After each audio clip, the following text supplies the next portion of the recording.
Good morning, students. A very warm welcome in my chemistry class. Today we will see the physical properties of haloalkanes and haloarenes. So let us see the physical properties. Physical properties depend on the physical factors. So first of all, we will see the color. Color of alkyl halides are uh, always sometimes colorless, and sometimes they also develop color when there is salt of bromide or iodide. Okay, when they are exposed to light, they develop colors. Okay,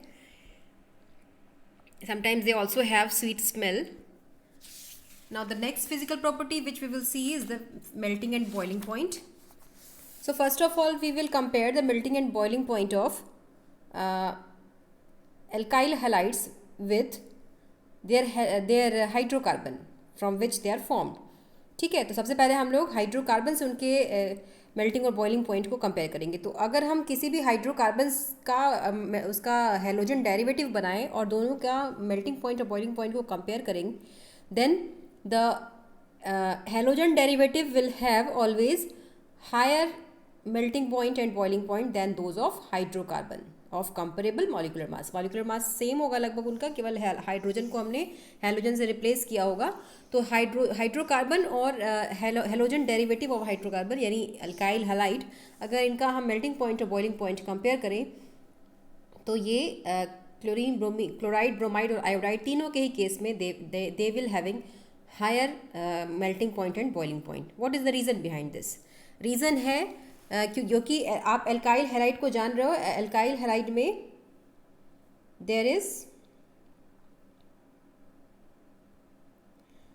polarity due to the high electronegativity of halogen atom, and this polarity causes dipole dipole interaction. ठीक है, so this intermolecular force of attraction between different molecules of RCl increases due to dipole-dipole interaction and van der Waals interaction in comparison to the parent hydrocarbon. Okay, so they are having intermolecular force of attraction बढ़ेगा तो melting point और boiling point भी बढ़ेगा. ठीक है, अच्छा, अब अगर हम सेम एल्काइल हैलाइड लें और हेलोजन को चेंज करें, मतलब alkyl group is same but we are changing the halogen. What does it mean? Here iodide, bromide, then chloride, then fluoride. अगर हम इनका melting point और boiling point compare करें, so the Ri यानी the iodine derivative will having higher melting point and boiling point than bromine derivative, then chlorine derivative, and then fluorine derivative. ऐसा क्यों? This is because of increase in size of halogen atom. Higher the size of halogen atom, van der Waal force of attraction will increase. ठीक है, size जितना बड़ा होगा halogen atom का उतना ही van der Waal force of attraction बढ़ेगा, और force of attraction बढ़ेगा तो मेल्टिंग और बॉइलिंग पॉइंट भी हायर होगा. ठीक है, अच्छा, अब अगर हम सिमिलर हाइड्रोकार्बन देखें और उसके आइसोमर्स देखें, और अगर हाइड्रोकार्बन के आइसोमर्स हम या हेलो एल्केन्स के आइसोमर्स अगर हम बनाएं, यानी मतलब अगर उनका हम स्ट्रक्चरल आइसोमर्स बनाएं, जैसे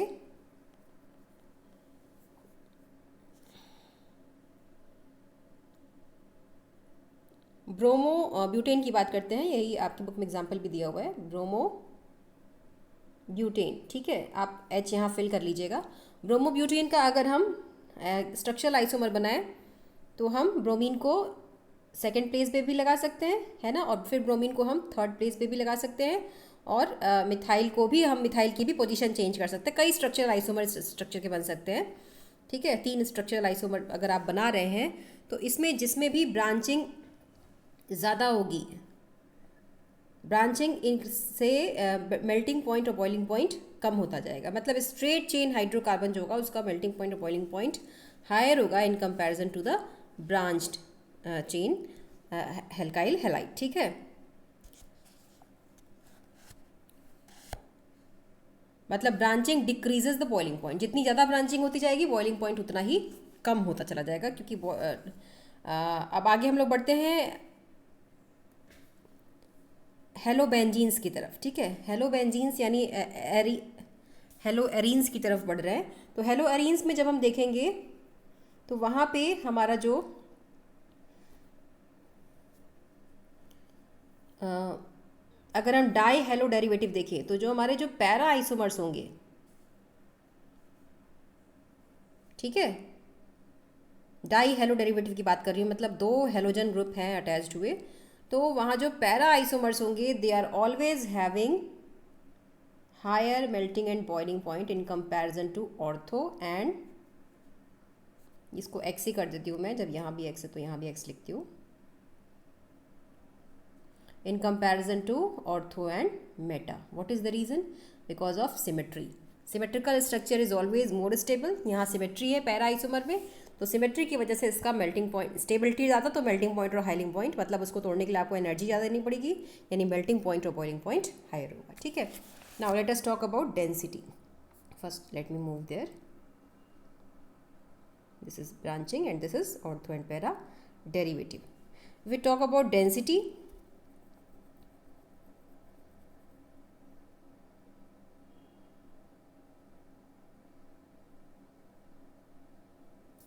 If we talk about bromo, iodo and polychloro derivative of hydrocarbons, they are heavier than water. ठीक है. अब ये डेंसिटी इनकी वाटर से ज़्यादा होगी और डेंसिटी इनकी इंक्रीज होगी with the increase in the number of halogen atoms. मतलब हेलोजन एटम जितने ज़्यादा होंगे उतनी ज़्यादा ही उसकी डेंसिटी बढ़ती जाएगी, ठीक है. क्योंकि आप जान रहे हो कि हेलोजन एटम बढ़ने से एटॉमिक मास का भी इंक्रीज होगा, ठीक है. तो आप देखो यहाँ पे die hello derivative, try hello derivative and tetra hello derivative का अगर हम मेल्टिंग डेंसिटी काउंट करें तो डेंसिटी सबसे ज़्यादा टेट्रा हेलो डेरिवेटिव की है, ठीक है. Now the next physical property, that is solubility. Haloalkanes are slightly soluble in water. Why they are slightly soluble in water? Because they are not polar molecules but they have the polarity due to difference in the electronegativity of halogen atom and carbon atom, ठीक है. तो ये polarity develop हो जाती है थोड़ी सी, इस वजह से ये पोलर सॉल्वेंट में soluble होते हैं, ठीक है. और वो है वाटर, और लेकिन पूरी तरीके से soluble नहीं है, they are slightly soluble in water, ठीक है. Why they are slightly soluble in water? The reason is given in this paragraph.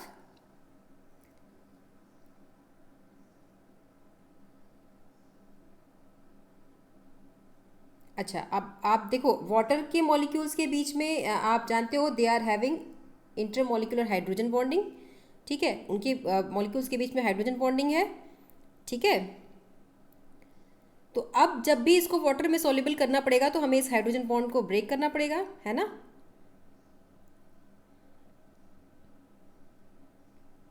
ठीक है. तो इसी वजह से इस हाइड्रोजन बॉन्ड को ब्रेक करने के लिए जो ब्रेक करने पे जो energy, less energy is released when new attractions are set up between the haloalkanes and the water molecule, as these are not as strong as the original hydrogen bonds in water, ठीक है. तो hydrogen bond यहाँ पे ये stronger था, इसके comparison में जो वाटर और इस एल्काइल हैलाइड के बीच में जो बॉन्ड बनेगा that will be the less stable bond. So इस बॉन्ड को रिलीज करने के लिए हमें एनर्जी ज़्यादा देनी पड़ेगी इन कंपैरिजन टू जो ये बॉन्ड फॉर्मेशन होगा और इसके बाद जो एनर्जी रिलीज होगी, ठीक है, वो लेस होगी, ठीक है. So that's why they are having very less solubility in water because of strong hydrogen bonding in intermolecular hydrogen bonding in water molecules, ठीक है. इस जबकि ये पोलर जो हमारे ऑर्गेनिक सॉल्वेंट्स होते हैं दे tend to dissolve in organic solvent because the new intermolecular attraction between haloalkane and solvent molecule have much the same strength as the one being broken in the separate haloalkane and solvent molecule, ठीक है. मतलब water से ज़्यादा ये उसमें भी soluble होंगे organic solvent में, क्योंकि वहाँ पे ये जो एनर्जी डिफरेंस है ना, ये हाइड्रोजन बॉन्ड को तोड़ना प्लस यहाँ नया बॉन्ड बनना, ये जो एनर्जी डिफरेंस है वहाँ पे ये लेस होगा, क्योंकि नॉन पोलर सॉल्वेंट या ऑर्गेनिक सॉल्वेंट के केस में हाइड्रोजन बॉन्डिंग नहीं है. तो हाइड्रोजन बॉन्डिंग नहीं है, इस वजह से वहाँ पे ये एनर्जी डिफरेंस दोनों, ये बॉन्ड ब्रेकिंग ऑफ बॉन्ड का या बॉन्ड फॉर्मेशन का, ये एनर्जी डिफरेंस नहीं है ज़्यादा, इस वजह से वहाँ पे सॉल्युबिलिटी ज़्यादा होगी, ठीक है. Now let us move towards the chemical reactions.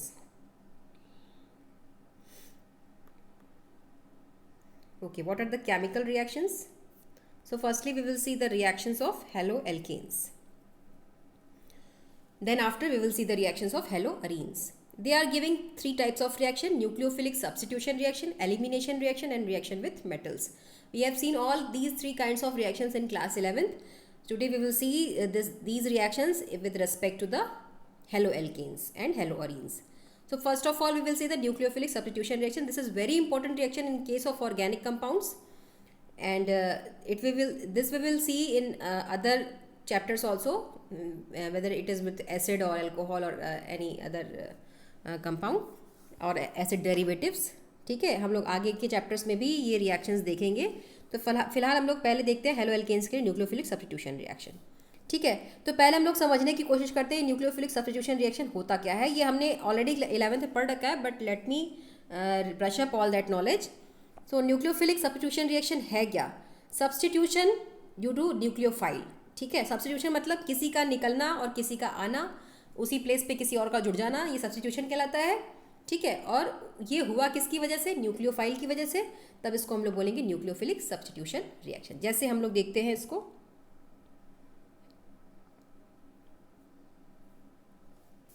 तो यहाँ पे हम देखेंगे रिएक्शन. कार्बन और हाइड्रोजन बॉन्ड बना हुआ है ना, और कार्बन ने 3 बॉन्ड हाइड्रोजन के साथ बना रखे हैं. ये एल्काइल हैलाइड है. इसका रिएक्शन जब हम किसी न्यूक्लियोफाइल से करा रहे हैं, सो न्यूक्लियोफाइल विल अटैक. न्यूक्लियोफाइल का क्या मतलब होता है? It is nucleophile is always electron rich. इसके पास इलेक्ट्रॉन ज़्यादा है, तो ये उस सेंटर पर अटैक करेगा जहाँ पे इलेक्ट्रॉन की डेंसिटी कम होगी. ठीक है, यानी ये न्यूक्लियस की तरफ अटैक करेगा, इसलिए इसको न्यूक्लियोफाइल बोलते हैं. न्यूक्लियस की तरफ का मतलब पॉजिटिव चार्ज की तरफ. अब आप देखिए यहाँ ये जो पोलैरिटी है, ये this is having delta negative charge and this is having delta positive charge, because halogen atom is having higher electronegativity. तो अब न्यूक्लियोफाइल कहाँ अटैक करेगा? क्या ये हेलोजन के पास अटैक करेगा? कभी नहीं करेगा, क्योंकि it is always rich in electron. ये रिच है तो ये रिच के पास तो करेगा नहीं, तो उसके पास करेगा जो इलेक्ट्रॉन डेफिशिएंट है, यानी ये इस सेंटर पे अटैक करेगा. और जब ये इस सेंटर पे अटैक करेगा तो आप देखो उस टाइम पे कार्बन की वैलेंसी 5 हो रही होगी, तो यहाँ से हेलोजन को निकलना पड़ेगा. ठीक है, तो हमारा जो अल्टीमेटली प्रोडक्ट बनेगा वो क्या बनेगा? ये यहाँ पे न्यूक्लियोफाइल जुड़ जाएगा plus halogen will leave. Halogen will leave. This is leaving. That's why it is called leaving group. इस हेलोजन को हम लोग क्या बोलते हैं? Leaving group. ठीक है, this is called leaving group. X minus is called leaving group. ठीक है, लीविंग ग्रुप में भी जिस हेलोजन का साइज जितना बड़ा होता है वो उतना ही अच्छा लिविंग ग्रुप होता है. यानी जो हमारा आयोडाइड आयन है, ब्रोमाइड आयन है, क्लोराइड आयन है, they are having better living property than in comparison to fluoride ion. ठीक है, तो अब आप देखो न्यूक्लियोफाइल जुड़ गया और लिविंग ग्रुप निकल गया, तो यानी ये क्या हुआ? सब्स्टिट्यूशन हुआ हेलोजन का, और न्यूक्लियोफाइल जुड़ा, तो यानी ये सब्स्टिट्यूशन हुआ किसकी वजह से? न्यूक्लियोफाइल की वजह से. That's why it is called nucleophilic substitution reaction.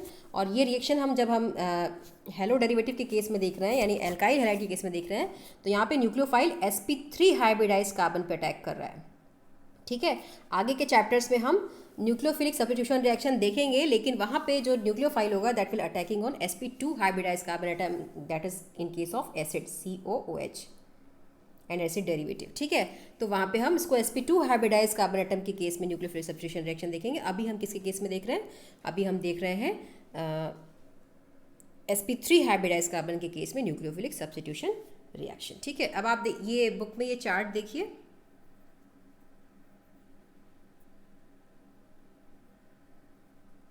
Watch this chart.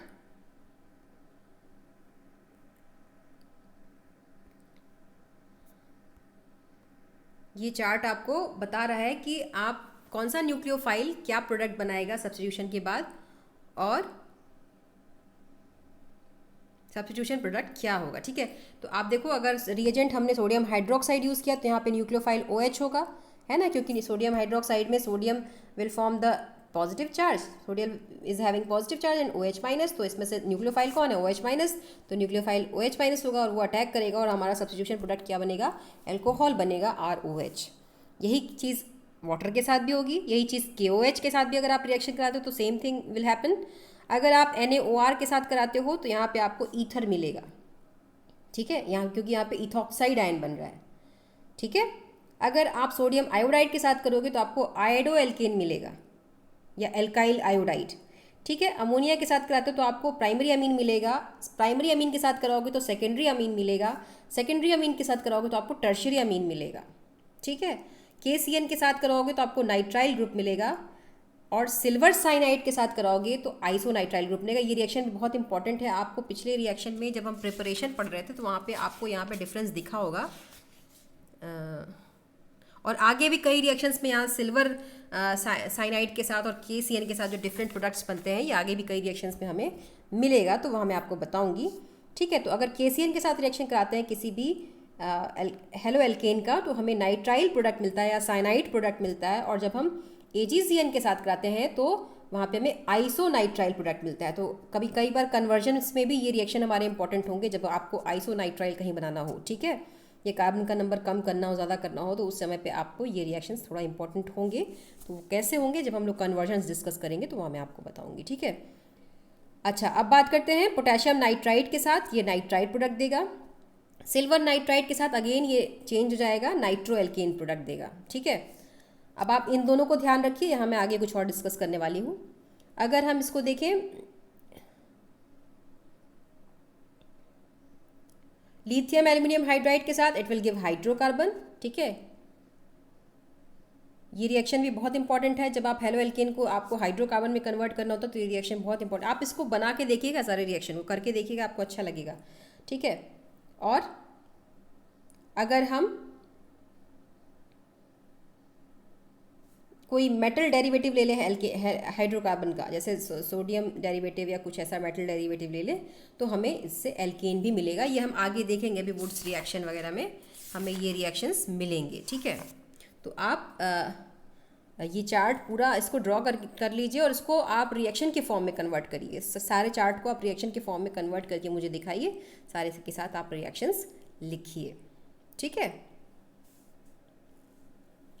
अच्छा एक ये छूट गया शायद, RCOOAg के साथ, है ना, जैसे सिल्वर डेरिवेटिव ऑफ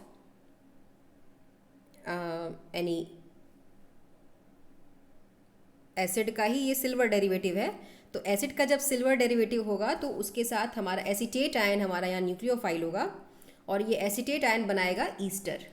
ठीक है, ईस्टर क्या होता है, ईस्टर में जो आपका लास्ट वाला H ग्रुप होता है एसिड में, वो H हट जाता है और वहाँ कोई अल्काइल ग्रुप आ जाता है, तो there is formation of COOR and that is called ester. ठीक है, आगे बढ़े, तो ये आप इस चार्ट को बना लोगे, इस रिएक्शन के फॉर्म में कर लोगे, ये हम देखेंगे। अच्छा बच्चों, इसी चार्ट में हमने देखा कि साइनाइड के साथ रिएक्शन, सिल्वर साइनाइड के साथ हमें प्रोडक्ट नाइट्राइल मिल रहा है, और सॉरी पोटेशियम साइनाइड के साथ हमें नाइट्राइल मिल रहा है या साइनाइड मिल रहा है, और सिल्वर साइनाइड के साथ हमें हम आइसोनाइट्राइल मिल रहा है। वहीं ये नाइट्रो डेरिवेटिव अगर हम देखें तो पोटेशियम नाइट्राइड जब हम ले रहे हैं तो एल्काइल नाइट्राइल मिल रहा है, और जब सिल्वर नाइट्राइड ले रहे हैं तो हमें नाइट्रो एल्केन मिल रहा है। ऐसा क्यों?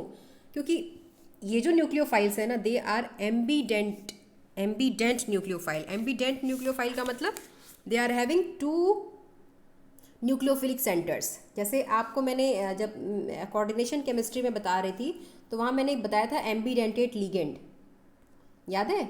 एम्बीडेंटेट लिगेंड क्या होता था? वो लिगेंड जो which is having two centres through which it can attach to the metal. ठीक है, तो उसको हम लोग एम्बीडेंटेट लिगेंड बोलते थे। लेकिन यहाँ पे हमारा जो एम्बीडेंट न्यूक्लियोफाइल है वो क्या है? The nucleophile which is having two nucleophilic centre. जैसे CN है, C triple bond N, it is having two nucleophilic centres. What does it mean?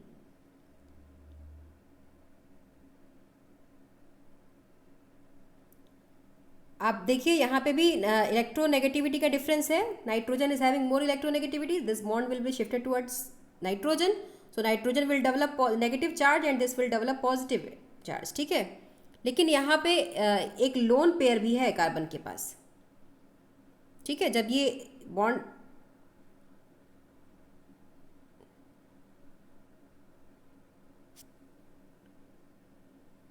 It can act as nucleophile in two different ways. ठीक है, कैसे?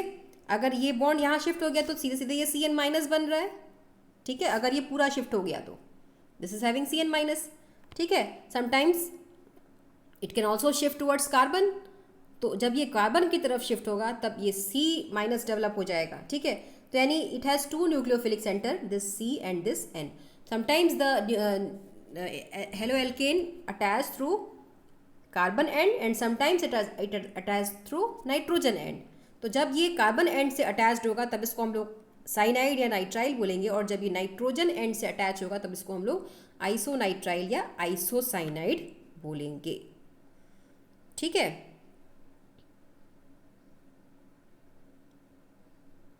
Actually, this cyanide is having two structures. Sometimes it is C triple bond N, and this is having minus charge here if this bond shifted towards carbon, and if this bond shifted towards nitrogen, then this is CN minus charge. ठीक है, तो इसके दो resonating structures हैं, इसके दो hybrid structures हैं ये, तो ये दोनों स्ट्रक्चर्स इसके पॉसिबल हैं। तो अगर ये वाले स्ट्रक्चर से अटैक होगा तो ये कार्बन एंड जुड़ेगा, अगर इधर से पॉसिबल होगा तो नाइट्रोजन एंड जुड़ेगा। तो न्यूक्लियोफिलिक अटैक दोनों साइड से इसमें हो सकता है, इसलिए इसको क्या बोलते हैं, एम्बिडेंट न्यूक्लियोफाइल। इस ऐसा ही एक एग्जाम्पल और है, वो एग्जाम्पल क्या है, नाइट्राइट ग्रुप यानी NO2। ठीक है, NO2 is this N double bond O single bond O। Actually बच्चों यहाँ पे कोऑर्डिनेट बॉन्ड होता है, ये दिस इज कोऑर्डिनेट बॉन्ड। ठीक है, लेकिन आपकी बुक में कोऑर्डिनेट बॉन्ड नहीं है तो मैं इसको सिंपल बॉन्ड ही दिखा रही हूँ।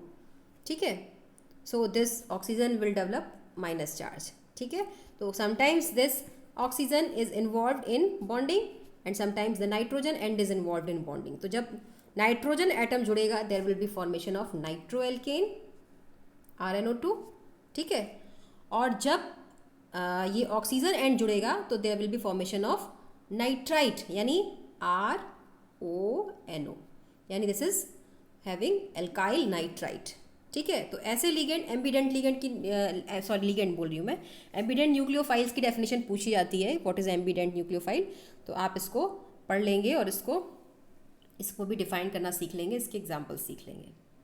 ठीक है, now we will discuss the SN1 and SN2 reaction.